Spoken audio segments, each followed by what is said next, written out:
धर्म, कर्म, विधि विधान और ज्योतिष की सटीक जानकारी पाने के लिए YouTube चैनल जीवन दर्पण को सब्सक्राइब करें और हाँ, अपडेट रहने के लिए बेल आइकन दबाना ना भूलें। नमस्कार मित्रों, मैं हूं ज्योतिर्विद डॉक्टर बालकृष्ण मिश्र।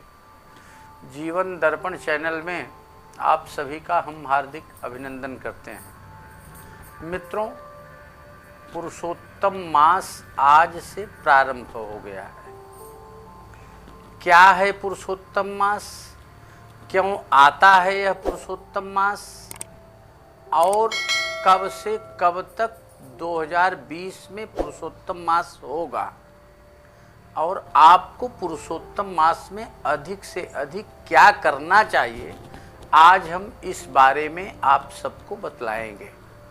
मित्रों, यदि आप हमारे चैनल पर नए दर्शक हैं तो कृपया हमारे जीवन दर्पण चैनल को सब्सक्राइब कर दें और घंटी के बटन को दबा दें, जिससे हमारे चैनल पर आने वाला हर वीडियो आपके पास सबसे पहुंचे। इस पुरुषोत्तम मास में बहुत अच्छे अच्छे धर्म से जुड़े हुए व्याख्यान आपके पास सबसे पहले पहुंचेगा। यह सबसे पहले ये जान लेते हैं कि ये पुरुषोत्तम मास को कितने नामों से जाना जाता है और पुरुषोत्तम मास बना कैसे है। एक वर्ष में 12 महीने होते हैं। उन 12 महीने को सौर मास एवं चंद्र मास के आधार पर जाना जाता है। सौर मास संक्रांति के आधार पर निर्धारित होता है, जिसमें 12 महीने होते हैं और उन 12 महीनों में 365 दिन होते हैं। चांद्रमास में भी 12 महीने होते हैं। चांद्रमास में 354 दिन होते हैं। सौर मास एवं चांद्रमास में लगभग 11 दिन का अंतर होता है। इन 11 दिन के अंतर को धीरे धीरे जोड़ते जोड़ते 33 माह में यह 30 दिन का हो जाता है, यानी 1 महीने की पूर्ति कर लेता है। और तब यह मलमास के रूप में उत्पन्न हुआ। मलमास के रूप में लोग जानते हैं। अब मलमास जैसे चंद्रमास और सौर मास, इन दोनों प्रकार के मास के स्वामी अलग अलग पहले से ही निर्धारित हैं।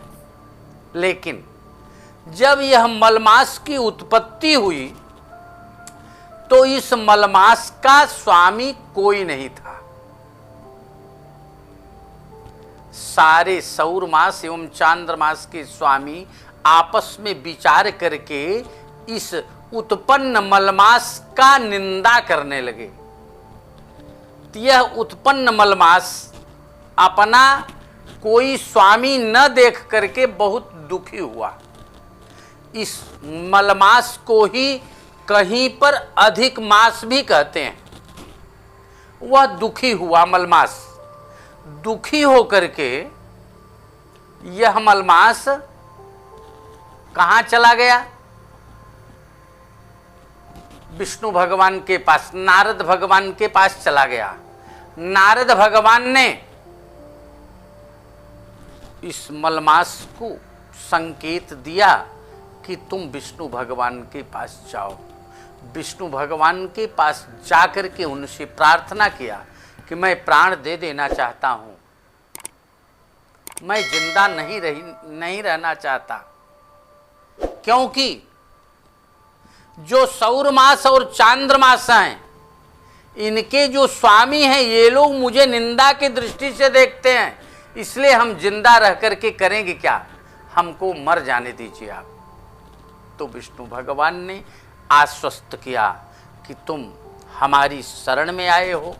हमारी शरण में आने वाले हर व्यक्ति की सुरक्षा संरक्षा की सारी दृष्टि, सारी व्यवस्था हमारे ऊपर आ जाती है। इसलिए आज से तुम्हें पुरुषोत्तम मास कहा जाएगा। आज से तुम्हें पुरुषोत्तम मास में कहा जाएगा। अब यह है कि पुरुषोत्तम मास में क्या किया जाए, क्या न किया जाए।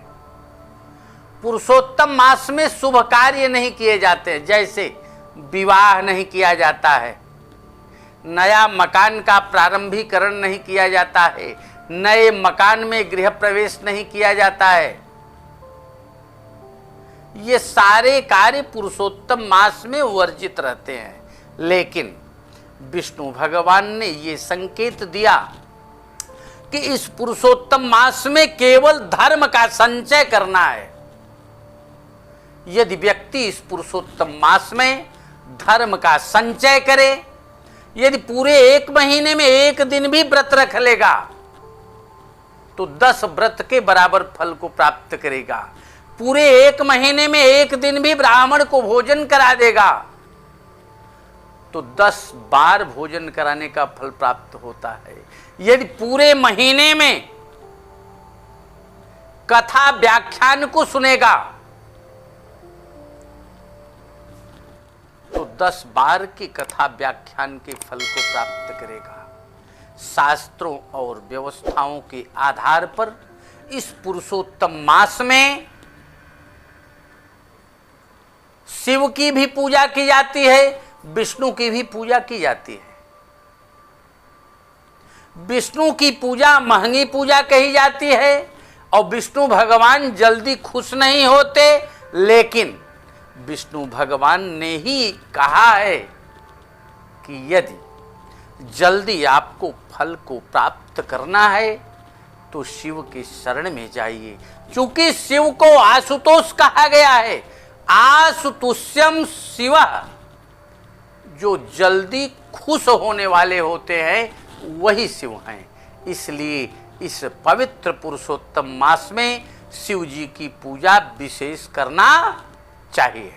मित्रों, यह वीडियो यदि आपको अच्छा लगा हो तो आप इसको लाइक भी कर दीजिए और अपने मित्रों को भी बता दीजिए।